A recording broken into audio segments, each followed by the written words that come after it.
Supernatural Season 9, Episode 14, Captives. Now, this episode I really enjoyed because it was actually surprising, I guess, the storyline of what it was actually going to be, which was really a send off to the character Kevin Tran, and I actually enjoyed it most for that aspect. It was fairly sad because, of course, Kevin is dead, and you kind of relive that through the characters, and of course, if you really love the show like I do, you just relive it in general because one of the main characters died who came in in a sense in the more recent years, and now he's been killed off, and in this way we do get an official send off, and it's not exactly lighthearted, but it is a really good ending, and I enjoy the fact that in a sense Kevin does live on with having basically being closed off to everyone who dies and who is actually going to go to heaven. But there's a really good episode where Sam and Dean realize that Kevin is actually haunting the bunker, not because he's attached to something, but because he can't go to heaven because heaven's been closed off. So everyone who dies, who is going to go to heaven, is actually trapped in the veil. And that right there was an interesting thing because there's something I considered. I think in the very first episode of this season, where do the angels go when they get cast out of bodies and stuff like that? What happens to them, and things like that. Where do they go? And in this we kind of get an answer as far as obviously where do the humans go, and it's to sort of a purgatory. It's not exactly purgatory. It's the veil. They're technically different because purgatory is its own actual location, and the veil is obviously that's the actual in between from earth to heaven or to hell. And in this we find out with heaven being closed, anyone who's going to heaven is trapped within that veil, and Kevin is unfortunately one of those characters, and he's able to tell Sam and Dean, like, my mother is actually alive. Like, when Crowley was sort of messing with me, he actually wasn't, and he was telling me the truth that he didn't really kill my mother. He just told me that he did, and he, like, does what he does. He messes with you. And so they find some information. They go and they get Mrs. Tran, and it was good to see that she was actually alive. It was cool. And then of course it was sad because Sam ends up telling her, in his own way, because he doesn't actually say it, and she just realizes it when he grabs her hand and he's about to tell her. She has to deal with that, and she does, and she kind of breaks down for like a split second, and then she kind of just takes it in, and then goes into sort of a driven mode so that she can go and see Kevin, where he may be laid to rest, or anything. She wants to see her son in some way. It's really good to see them working together, and then they get back to the bunker, and Kevin is able to see his mother and talk to her, and when he leaves off, it's a really good send off for his character. And we could possibly see his character come back. Like, there may be something he can do, if he can still, if they find more of the tablets, maybe he can come back with his mother, since he's sort of attached to the ring of that used to be his father's. Maybe he can come back as a character, and sadly he'll still be dead, but we could get him as an actual character still. So it gives me that sense of hope, like he could possibly come back. But he gets a send off, and of course he tells Sam and Dean, like, just get over it, like, be brothers again. And of course they promise it, and Dean wants to keep it because of course he's like, Dean isn't really the one with the problem, it's Sam. And of course, as soon as Kevin and his mother leave and Dean like turns to him, Sam's already about to turn down the hallway. So he made that promise because it was Kevin, but he's not really gonna keep it. And if he does, then it's gonna take him some time to build up to actually keeping that promise. And I hope he does, because it's always better when they get along. So I'm hoping that's how that ends up playing out. But I love that. I consider that the main storyline for sure. But the side story with Cass was also very interesting with him.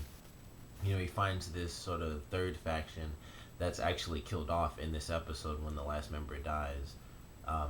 sort of towards the middle of it, and he finds out that these people have all been getting killed off because of Bartholomew, who's, since the beginning of this season, he's been, trying to take over as like the angel ruler.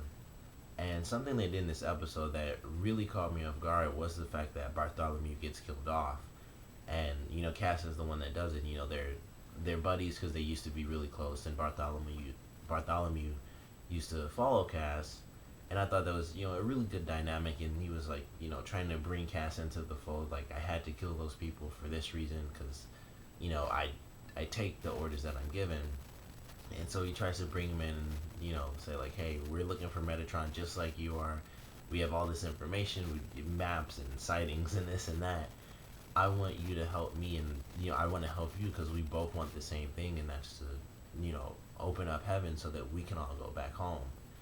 And it seems like they're getting along, and then of course, inevitably, Bartholomew shows his true colors, where he captures the guy that Cass was talking to in the beginning of the episode, who is the last renegade. And I still don't really know how they were renegades. I mean, all they did was just do nothing. I mean, they literally just wanted to kind of be nomads in a sense, like nomadic angels. Like, I just want to live my life. Like, I can't do it in heaven. I'd like to live calmly and peacefully on earth.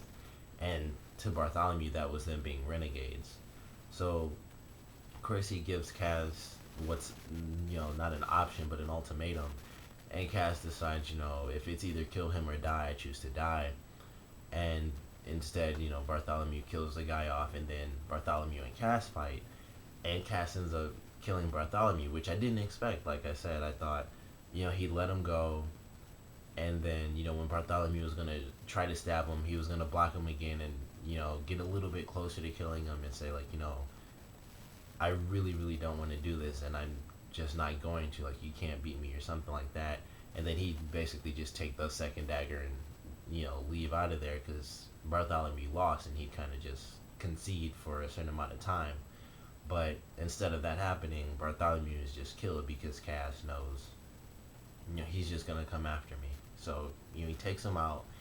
And I love the scene when he's walking towards the door, and the guy who was basically Bartholomew's like second in command, or like the young, he was more like the third in command, but he was like the young intern at the same time, and he was gonna kind of attack Cass, and then the guy who really was sort of the second in command, he just he stops him, and he's kind of just like, we fall in line, and that's what we do. We don't take stands. That's for like other angels to do.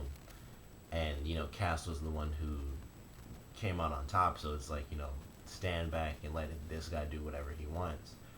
And then that guy ends up following Cass, and although Cass doesn't get a lot of followers, he does get that guy plus two other angels. And we're going to be able to see Cass be sort of that leader that he was in previous seasons, where he was trying to stop the world from being destroyed. And he was sort of a leader, but at the same time, at least personally, from what I remember, I could be wrong, but I felt like we didn't get to see him be enough of a leader. Like, we saw him do his own thing when he was with Sam and Dean. That's kind of what Bartholomew said, you were on your own a lot. Even when he was the leader, that's kind of what he did. So we never really, like I said, I feel we never really got to see him be like, do this and do that, a lot like some other angels do, where they're giving orders to everyone else, and we see them give these orders out maybe once in a while. In some of the past seasons, we got to see Cass do that, but I'm hoping in this he really brings in the angels and rallies everyone together and says, we have to stick together, we have to find Metatron. And he does it in a way where he, like, odds are he won't be able to just not kill anyone, but hopefully he'll at least be able to do it with the least deaths possible. So I'm really looking forward to how that plays out, and I do hope that he's able to rally some good people behind him and do whatever he wants to do, which for now is really going to be find Metatron. And overall, definitely loved the episode. And I actually just realized the reason I didn't expect this episode to be what it was is because the trailer for this episode wasn't this episode. It was for a completely different, like, silly episode with like, it showed some of the scenes from this episode, but it showed other scenes that weren't in this episode. So I don't know, maybe it was this episode and it just got edited down, and they kind of kept the extra scenes because one of them had Crowley like drunk in the bed, and then one of the other ones was like Snooki from Jersey Shore was a Crossroads demon, and none of that came into play at all in this episode. So I don't know if they just like put two episodes together by accident in this trailer, or what it was, because they had the scene with Cass in that trailer, and then they some of the stuff was just really off. But either way, I actually enjoy. That might have helped me enjoy this episode more, because I didn't know that Kevin was going to be in it at all. But it was sort of confusing, the trailer that they played, because it was just flat out wrong. So hopefully the one that they showed for next week is correct. But of course I'm drawing a complete blank on it right now. But I do remember it's one of the more one-off episodes. It's the Ghostfacers. They're coming back, so I'm excited for that, because every time they're in it, it's just hilarious. And then whatever they're gonna do is just gonna be funny, and they're gonna have their crappy solutions to ghost hunting and stuff, and Sam and Dean are gonna be mad at them because they're kind of stupid, and I feel like they still don't actually realize how serious things are, and they obviously don't, because they wouldn't do the show if they actually realize, like, hey, we like taunt these demons and stuff sometimes, and we get ourselves screwed over. But excited for that one, if that is actually the episode that we get. But love this episode, and I want you guys to comment below, let me know what you thought of it, favorite parts, least favorite parts, and do you guys think that we will see Kevin again, or do you guys think that this sort of send-off episode really was the last we'll get to see of Kevin Tran? Because like I said, personally, with the way it ended, I really don't think it's going to be the end of him. But comment below, let me know what you guys think, and thanks for watching. Look at that.